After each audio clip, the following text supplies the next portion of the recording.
Welcome to Dialogue Doodles. I'm your host, Jack. Today, we're diving into one of the most influential minds in political philosophy, Thomas Hobbes. Joining us is Professor James Harrison, an expert in early modern political thought. James, welcome to the show. Thanks for having me, Jack. I'm excited to explore Hobbes's ideas, especially given how relevant they remain to our modern political challenges. You know, James, I've always found it fascinating how some of the most profound political insights emerge from times of crisis. And Hobbes lived through one of the most turbulent periods in English history. Absolutely. Hobbes was born in 1588, literally as the Spanish Armada was threatening England. His mother actually went into labor early because of the fear of invasion. Talk about being born into turbulent times. That's quite a dramatic entrance into the world. How did these early experiences shape his worldview? Well, his early life was marked by instability. His father, a vicar, abandoned the family after a violent altercation with another clergyman. Fortunately, Hobbes's uncle stepped in and provided him with an excellent education at Oxford. This personal experience of both chaos and rescue by established authority really influenced his later thinking. It's interesting how these personal experiences often shape our understanding of human nature and society. Speaking of education, you mentioned Oxford, but wasn't his real intellectual development tied to the Cavendish family? Yes, that's a crucial point. The Cavendish connection transformed his life. He became a tutor to the family, which gave him access to one of the finest private libraries in England and enabled him to travel across Europe, meeting leading intellectuals like Galileo. Meeting Galileo must have been quite influential. What impact did that have on his thinking? It was transformative. Galileo's geometric method convinced Hobbes that all phenomena, including human behavior and politics, could be understood through scientific reasoning. This led him to develop what we might call a physics of politics. That's fascinating, this idea of applying scientific thinking to human behavior. But wasn't it the English Civil War that really crystallized his political theory? The Civil War was absolutely crucial to his thinking. Hobbes actually fled to Paris in 1640 when he felt the political situation was becoming dangerous. From exile, he watched his homeland tear itself apart, and this really confirmed his beliefs about human nature and the need for strong authority. And this is where his famous concept of the state of nature comes in, right? This idea of what society would be like without government. Exactly. Watching the breakdown of civil order in England, Hobbes developed this powerful thought experiment. He asked, what would life be like without government, law, or social institutions? His answer was pretty grim. He famously described life in such a state as solitary, poor, nasty, brutish, and short. Those words have become so iconic. But help our listeners understand, why did he think things would get so bad? Well, Hobbes had a very realistic, some might say pessimistic, view of human nature. He argued that in a state of nature, we are all roughly equal in our ability to harm each other. Even the strongest person can be killed while sleeping, right? And we are all competing for limited resources and recognition. So it's not that he thought people were inherently evil? No, not at all. It's more that he understood how rational self-interest, combined with scarcity and equality, leads to conflict. If I can't trust you and you can't trust me, we're both forced to act preemptively to protect ourselves. It becomes what Hobbes called a war of all against all. You know, when you describe it that way, I can't help but think of modern examples. Are there places today that might resemble Hobbes's state of nature? Unfortunately, yes. Failed states like Somalia during its worst periods show us what happens when central authority collapses. But Hobbes would also point to the international arena, relations between nations, as a permanent state of nature, since there's no global sovereign power. That's a fascinating modern application. But if the state of nature is so terrible, how does Hobbes think we escape it? This is where his genius really shows. He argues that the same reason, self-interest, that makes the state of nature so terrible also provides the solution. People realize that they are better off giving up some of their natural rights to a sovereign power that can enforce peace. And this is his famous social contract theory? Yes, the social contract is a solution to the chaos of the state of nature. But Hobbes's version is quite different from what many people might expect. He sees it as a one-time, irreversible transfer of power to the sovereign. One time and irreversible. That sounds pretty absolute. Why such a dramatic solution? Remember, Hobbes had witnessed the devastating effects of divided authority during the Civil War. He believed that any limitation on sovereign power, any division of authority, would eventually lead back to chaos. For him, peace requires absolute authority. I imagine that was quite a controversial position, even in his time. Absolutely. And it becomes even more controversial when we get to his views on religion. Hobbes argued that the sovereign should have complete control over religious matters too, essentially making the state the ultimate authority on religious questions. That must have ruffled some feathers in 17th century England. What led him to take such a radical position on religion? Again, it comes from his analysis of the Civil War. He saw religious disagreement as one of the primary sources of conflict. Different religious authorities claiming ultimate truth, each with their own followers, it was a recipe for civil strife. His solution was to make religious authority subordinate to political authority. You know, this reminds me of modern debates about separation of church and state, though Hobbes seems to be suggesting something quite different. Exactly right. Instead of separating church and state, Hobbes wanted to subordinate church to state. He actually went further, developing a materialist critique of religious authority that was revolutionary for his time. Materialist critique.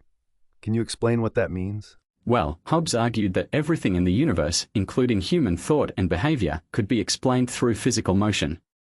This mechanical philosophy left no room for supernatural explanations. He even interpreted scripture in ways that supported his political theory. That sounds incredibly modern, almost scientific in its approach. Did this get him into trouble? It certainly did. He was frequently accused of atheism, which was a serious charge in 17th century England. But Hobbes was clever. He always maintained his Christian faith while arguing that rational analysis supported his political conclusions. So James, this materialist view of the world, everything explained through physical motion, it must have had profound implications for how Hobbes understood human behavior and ethics. Absolutely. Hobbes developed what we might call a mechanistic psychology. He saw human beings as sophisticated machines, driven by internal motions he called endeavors, basically, our desires and aversions. That sounds rather deterministic. Where does morality fit into this mechanical view? Well, Hobbes made a radical move here. He said, good and evil are names that signify our appetites and aversions. In other words, there's no absolute moral truth out there. What we call good is simply what we desire, and evil is what we avoid. That seems to challenge the entire foundation of traditional moral philosophy. It did, and it still does. But Hobbes wasn't promoting moral chaos.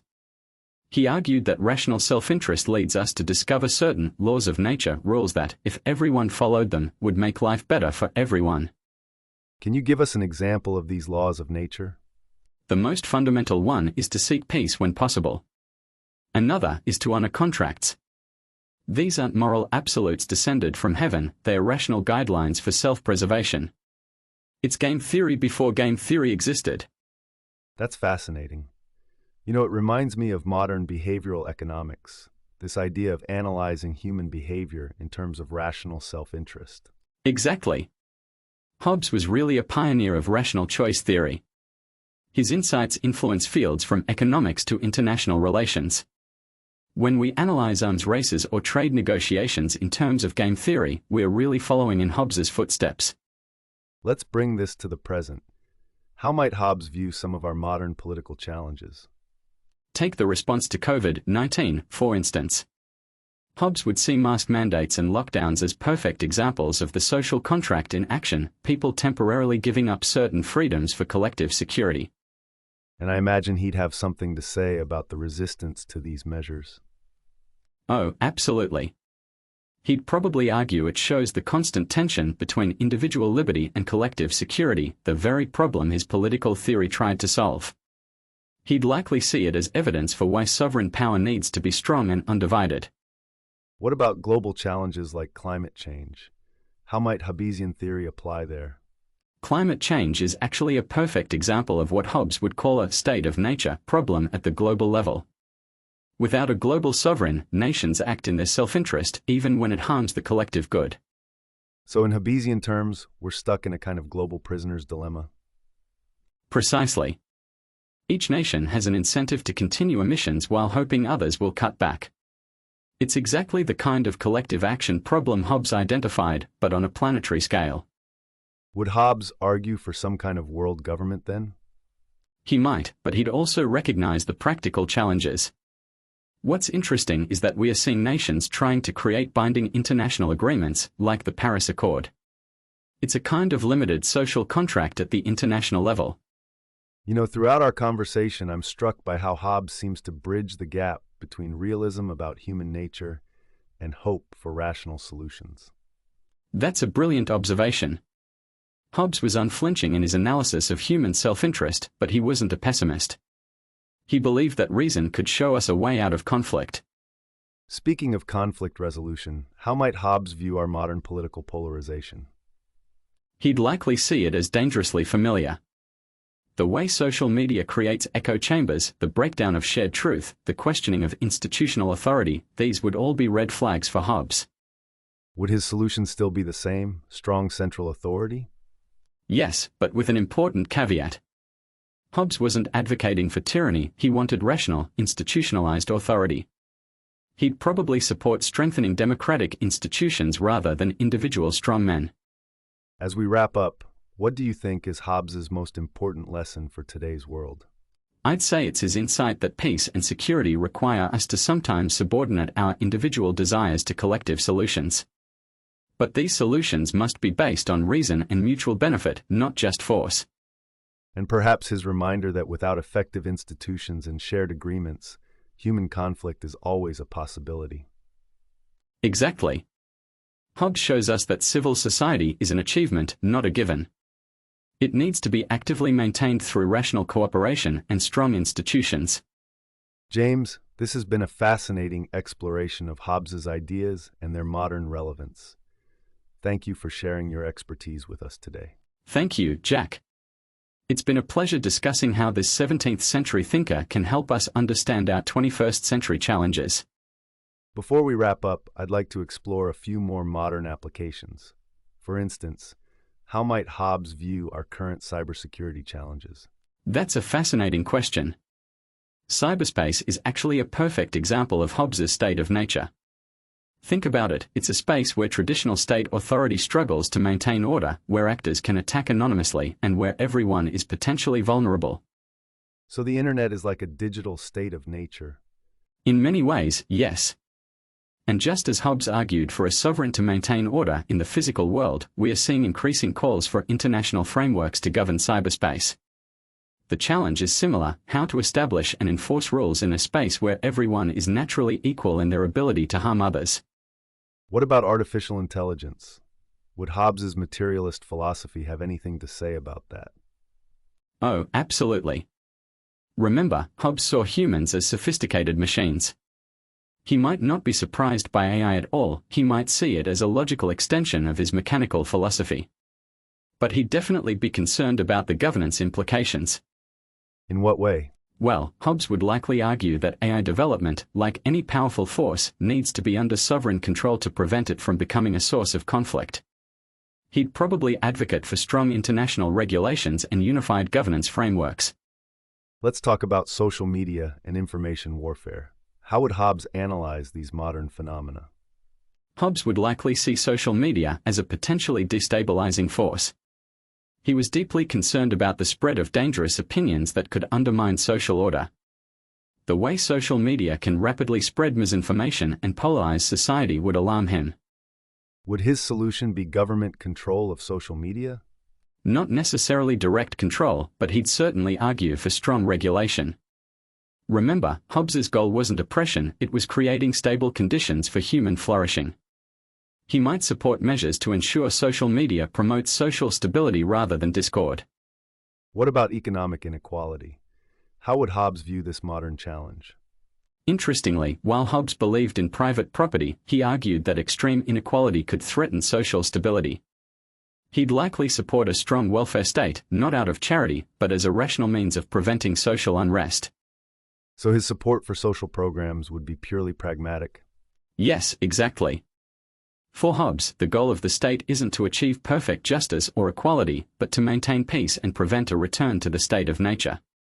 He'd support whatever institutional arrangements best serve that goal. You know, throughout our discussion, it strikes me how Hobbes's seemingly harsh realism actually leads to quite progressive practical conclusions. That's a crucial insight. Hobbes's realism about human nature led him to understand that stable institutions and social cooperation are essential for human flourishing. There's nothing truly conservative about letting institutions decay or allowing social bonds to fragment.